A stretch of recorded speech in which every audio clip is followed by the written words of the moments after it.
इस पे स्माइल से ही समझ सकते हैं कि आज मुझे अपनी स्टेट को रिप्रेजेंट करने का मौका मिला। आगे सबसे बड़ा चैलेंज जो है कि मैं नेशनल लेवल पर जाने के लिए अब रेडी हूँ एंड साथ ही साथ वहाँ पर यूपी को अवार्ड मिले, फर्स्ट आए यूपी। मेरी तो अब यही एक इच्छा है कि मैं यूपी को फर्स्ट अवार्ड दिलाऊँ। एक काफ़ी बड़ा कंपटीशन है नेशनल लेवल का, लेकिन आई बिलीव इन गॉड, अपना बेस्ट करूँगी, हार्ड वर्क दूँगी और surely UP will emerge victorious in that national level competition. इस कंपटीशन का जो टाइटल है कहीं गुम ना हो जाए, जिसमें हमने बहुत सारी लॉस्ट रेसिपीज़ के बारे में देखा, जाना और उनको रिप्रेजेंट किया। एक सबसे इम्पॉर्टेंट क्वेश्चन है यहाँ पर कि हम लॉस्ट रेसिपीज़ के बारे में क्यों सोच रहे हैं। ऐसा क्या रीज़न है कि हमें पता लगाना है कि हमारी कौन सी पहले की हेरिटेज रेसिपीज़ हुआ करती थी जो हमारे ग्रैंड पेरेंट्स बनाते थे, खाते थे और हमेशा हेल्दी भी रहते थे। हाँ, ये एक इम्पॉर्टेंट पॉइंट है कि आज के टाइम में लोग हेल्दी नहीं हैं। शायद वो तभी पिछले ज़माने में जा रहे हैं और जाके वहाँ से एक विरासत के रूप में उन चीज़ों को पाना एक बहुत बड़ी अचीवमेंट है। सो एक चीज़ मैं यहाँ पर और बताना चाहूँगी कि आपने कभी कभी शायद कुछ छोटी छोटी सी पोम सुनी होंगी, जैसे लल्ला लल्ला लोरी, दूध की कटोरी, दूध में बताशा, ऐसा करके आपने सुना होगा। तो ये सारी पोम्स भी हमें बताती हैं कि दूध में बताशा डाल के खाया जाता था और इस तरह से वो हमें कुछ ट्रेडिशनल रेसिपीज़ के बारे में बताती हैं। इसके अलावा मैंने एक बुक पढ़ी है रविंद्रनाथ टैगोर की कि उन्होंने 7 साल की उम्र में एक पोम लिखी थी। वो उन्होंने अपनी लैंग्वेज में लिखी थी, बंगाली में। मैं अभी तो वो लैंग्वेज नहीं बोल सकती हूँ, लेकिन मैं हिंदी में बता सकती हूँ आपको। उन्होंने उसमें ये लिखा था कि मैं दूध में आमरस डाल के खाता हूँ और उसमें कुछ बनानास डालता हूँ और फिर हबुश हबुश करके सारा खा जाता हूँ, पूरा चाट के खा जाता हूँ कि चींटियाँ आती हैं तो वापस रोती हुई जाती हैं। तो इस तरह से उन्होंने अपनी पोम के थ्रू अपनी उस डिश को रिप्रेजेंट किया है अपनी ओन लैंग्वेज में, जिसे मैं अभी बता नहीं सकती क्योंकि आई डोंट नो बंगाली।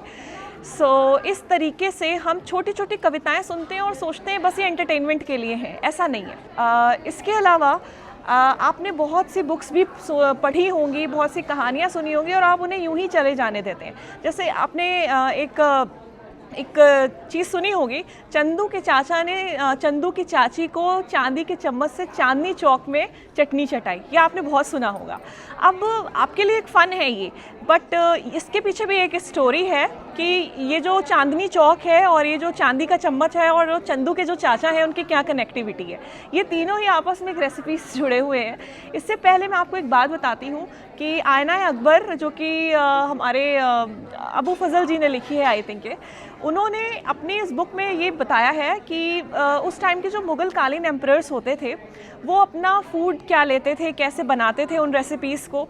तो जब रेड फोर्ट जब उन्होंने अपना बना लिया, कंस्ट्रक्ट कर लिया, तो शाहजहाँ जी जो थे वहाँ पे उन्होंने ये देखा कि उनकी जो प्रजा है और उनके जो लोग हैं, उनके जो नोबल्स हैं, उनके कोर्ट में जो बैठते थे, उनका सब करूँ ना। सो उन्होंने ये फाइंड किया कि ये जो यमुना नदी है इसका पानी खारा होता है, हार्ड होता है, ये हम सभी जानते हैं। तो उसकी वजह से उन लोगों को वहाँ का मतलब पानी सूट नहीं किया और उनका पेट खराब होने लगा। तो उनके जो हकीम्स थे उन्होंने सोचा कि क्या करें कि इसका सॉल्यूशन निकले। तो उन्होंने सॉल्यूशन निकाला कि मसाले ज़्यादा इस्तेमाल किए जाए और साथ ही साथ खाने को बहुत ज़्यादा रोस्ट किया जाए। तो ये रोस्टिंग जो हुई, रोस्टिंग का जो सिलसिला शुरू हुआ और इतने सारे मसालों का सिलसिला जो शुरू हुआ वो हमारे एंशिएंट टाइम से आ रहा है।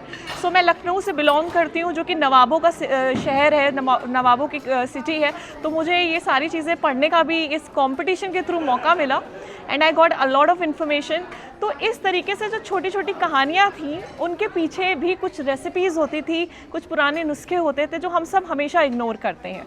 तो कंपटीशन में आकर के सिर्फ खाने को ही ना रिप्रेजेंट करें, इन्फॉर्मेशन भी लें। और जो लोग चीज़ें बना के ला रहे हैं, जैसे बहुत से लोगों ने डिफरेंट स्टेट्स को रिप्रेजेंट किया और उनकी डिश क्या थी, वो क्यों थी डिश, उसके पीछे की कहानी क्या थी, ये भी आप समझने की ज़रूर कोशिश करें। ऐसे बहुत सारे एग्जाम्पल हैं, जैसे खजुराहो का एग्जाम्पल है।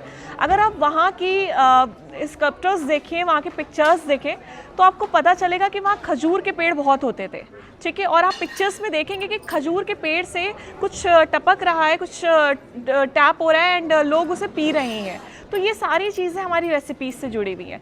सो I enjoyed a lot and I get to learn a lot of things. So I want to say thanks again to this stage and I'm very happy and most importantly today is my birthday and मुझे इस तरीके से अपना birthday celebrate करने का मौका मिला जिसमें मुझे इतनी सारी खुशियाँ, इन्फॉर्मेशन और इतना सारा अवार्ड मिला. I am very happy with that. Thank you very much.